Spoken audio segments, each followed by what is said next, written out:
सॉफ्टटोन्स TV Hindi cartoon video में आपका स्वागत है।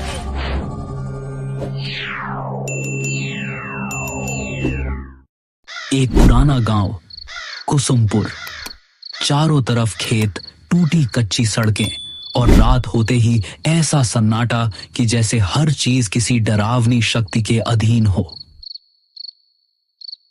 यहां गांव में कुछ दिनों से रात में लोग एक एक करके गायब हो रहे हैं और इन्हें कौन गायब कर रहा है ये कोई नहीं जानता। इस वजह से यहां के लोग रात में बाहर निकलने से डर रहे हैं। वीरेंद्र शहर में रह रहा था।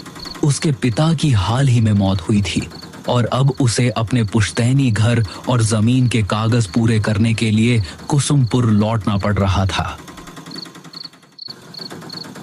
शाम का समय था। आकाश में हल्की धुंध थी और सड़कें लगभग अंधेरी। वीरेंद्र ऑटो में बैठा गांव की ओर बढ़ रहा था। ऑटो वाला चुपचाप ड्राइव कर रहा था। वीरेंद्र ने मजाक में कहा, भाई रात में तो काफी सुनसान रहता है यहाँ। ऑटो वाला बस एक ही बात बोल पाया, साहब कोशिश करना रात को बाहर मत जाना। रास्ता लंबा और धुंध से भरा था। वीरेंद्र ने बाहर झांक कर देखा तो उसे सड़क किनारे खड़े पेड़ और खेतों के बीच से गुजरती अजीब सी परछाइयां दिखाई दी। हल्की हवा से पेड़ों की शाखाएं जैसे फुसफुसा रही हों। वीरेंद्र ने खुद से कहा, बस शहर में रहकर ही अच्छा था। ऑटो धीरे धीरे गांव के मुख्य चौक पर पहुंचा। वहां का दृश्य वीरेंद्र को हैरान कर गया। पूरे गांव में सन्नाटा था। कोई दुकानदार नहीं, कोई आदमी नहीं। चौपाल खाली थी। कुत्ते भी अपनी जगहों पर भौंक रहे थे। वीरेंद्र ने ऑटो वाले से कहा, भैया आप जाओ। ऑटो वाला सिर हिलाकर चुपचाप वहां से चला गया। वीरेंद्र अपने पुराने घर की ओर बढ़ा। पुराने रास्ते, टूटी सीढ़ियां और जर्जर दीवारें उसे बचपन की याद दिला रही थी। घर का दरवाजा अजीब तरह से बंद था। वहीं उसे अपनी बचपन की दोस्त मंजरी दिखाई दी। मंजरी अब अकेली रह रही थी। उसका चेहरा थका हुआ और डरावना लग रहा था। मंजरी ने धीरे से कहा, और वीरेंद्र इतने साल बाद कैसे हो? क्या हालचाल है? और यहां आना कैसे हुआ?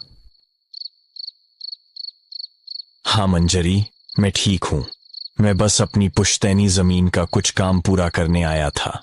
लेकिन यह बताओ, ये गांव में इतना सन्नाटा क्यों है?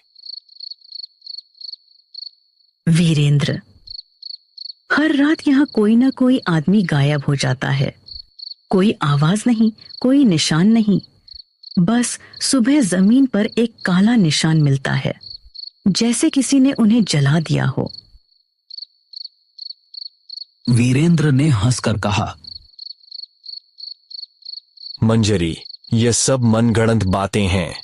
गांव वाले डरावनी कहानियां बनाते हैं।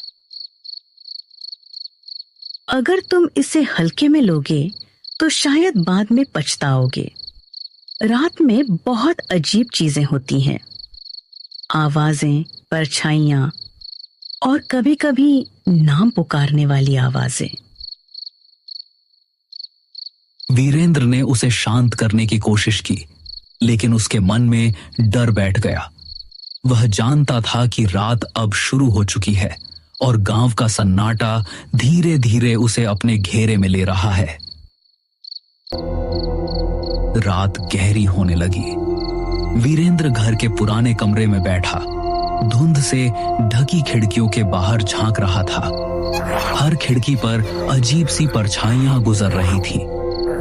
कभी हवा में फुसफुसाहटें, कभी दीवारों के पीछे किसी का नाम पुकारना। वीरेंद्र ने सोचा, यह सब अजीब है। लेकिन उसके पास समय कम था। वो डरते डरते सोया। अगले दिन जमीन और घर के कागज कंप्लीट करने थे। वो धीरे धीरे गांव की गलियों में घूमना शुरू करता है। वहां हर घर का दरवाजा जल्दी बंद होता है। कोई बाहर नहीं दिखता।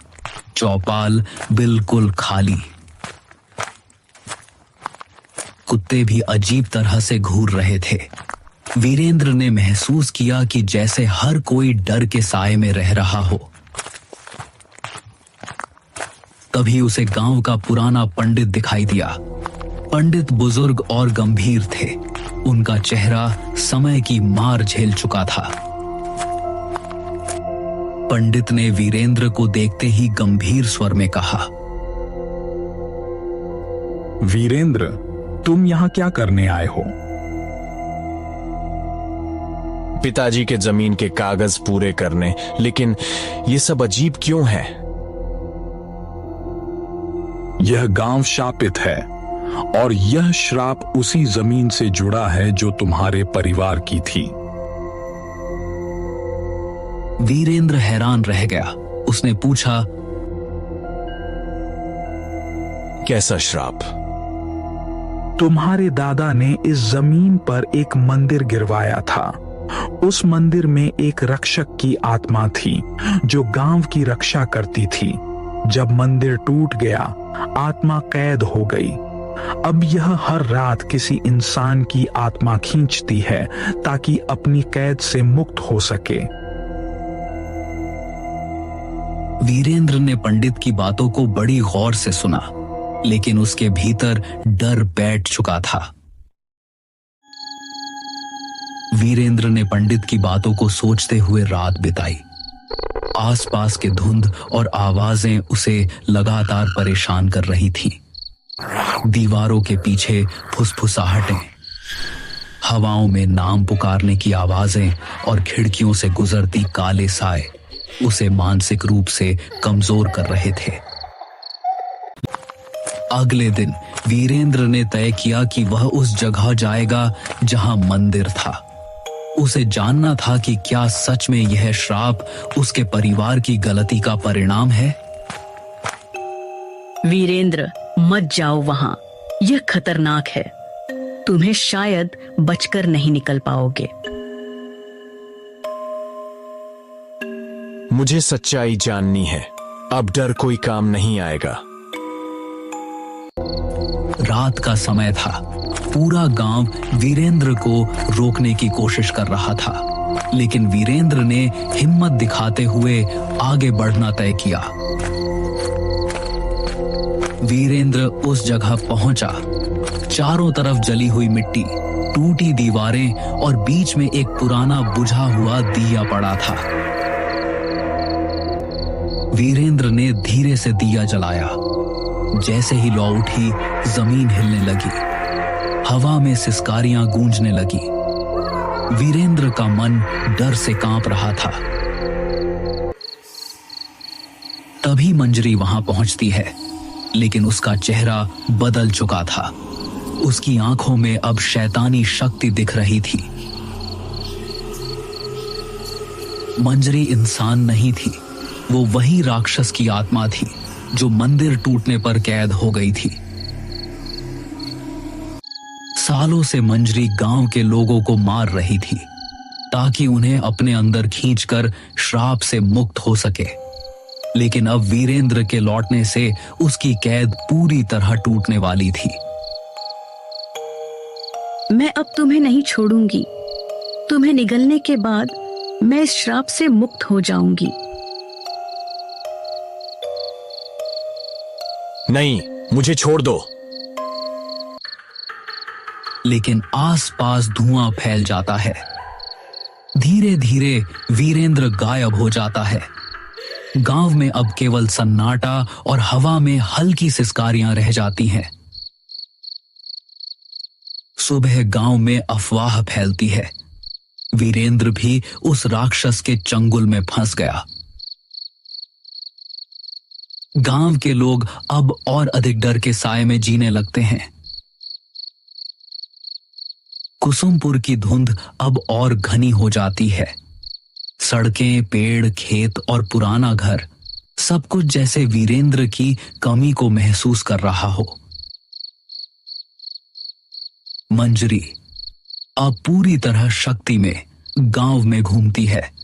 हर रात वह नए शिकार ढूंढती है और कोई नहीं जानता कि अगली रात किसका साया दीवारों पर रह जाएगा।